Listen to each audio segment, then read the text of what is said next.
اور اس کے علاوہ بھی علماء کی، محدثین کی، مورخین کی ایک بڑی تعداد ہے جو 9 ربیع الاول کو رسول اللہ صلی اللہ علیہ وسلم کا یوم ولادت مانتی ہے۔ اور خود ہمارے بریلوی بھائیوں کے جو بہت بڑے امام ہیں، جن کے نام پہ بریلویت کا پورا ایک مکتب فکر وجود میں آیا ہے، احمد رضا خان بریلوی صاحب، انہوں نے بھی اپنے فتاویٰ میں یہ بات لکھی ہے، نقل کی ہے، اور بڑے بڑے علماء کا نام لیا ہے جو 8 ربیع الاول کو یوم ولادت مانتے۔ تو ابھی آپ کے سامنے کتنے سارے قول ہو گئے ہیں۔ 10 محرم والا قول عبد القادر جیلانی رحمۃ اللہ علیہ سے ثابت ہے، انہوں نے خود لکھا ہے۔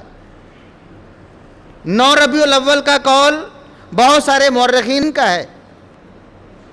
8 ربیع الاول کا قول بہت سارے محدثین سے، اسلاف سے، خود احمد رضا خان بریلوی صاحب نے نقل کیا ہے۔ اور ایک 12 ربیع الاول کا قول ہے۔ اب کتنے قول ہو گئے؟ کبھی آپ نے سنا ہے کہ مسلمانوں میں کوئی اختلاف ہوا ہو کہ عید الفطر 1 شوال کو ہوگی یا 10 شوال کو ہوگی یا 10 محرم کو ہوگی؟ عید الاضحیٰ 10 ذوالحجہ کی بجائے 10 صفر کو کسی نے کہی ہو، یا 8 ربیع الاول کو کسی نے کہہ دیا ہو کہ عید الاضحیٰ ہوگی؟ کبھی مسلمانوں کا اختلاف ہوا عید الفطر اور عید الاضحیٰ کی تاریخوں میں؟ نہیں ہوا نا، کبھی نہیں ہوا، ہو بھی نہیں سکتا تھا۔ کیوں؟ کہ رسول اللہ صلی اللہ علیہ وسلم کے عہد مبارک سے لے کر صحابہ، تابعین، تبع تابعین، ائمہ دین ہر دور میں متواتر منائی جاتی رہی ہے، اس لیے مجال ہی نہیں تھی کہ اس میں کوئی تبدیلی کر سکتا، اس تاریخ کو کوئی الجھا سکتا۔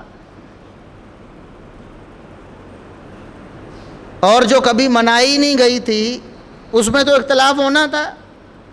اور یہ بھی اللہ رب العزت کی حکمت ہے، اللہ رب العزت کی حکمت ہے کہ محمد الرسول اللہ صلی اللہ علیہ وسلم کی تاریخ ولادت، اس میں لمبا چوڑا اختلاف، اور محمد الرسول اللہ صلی اللہ علیہ وسلم نے کبھی پوری زندگی میں اپنی زبان اطہر سے ایک دفعہ بھی اپنی تاریخ ولادت کی بات نہیں کی۔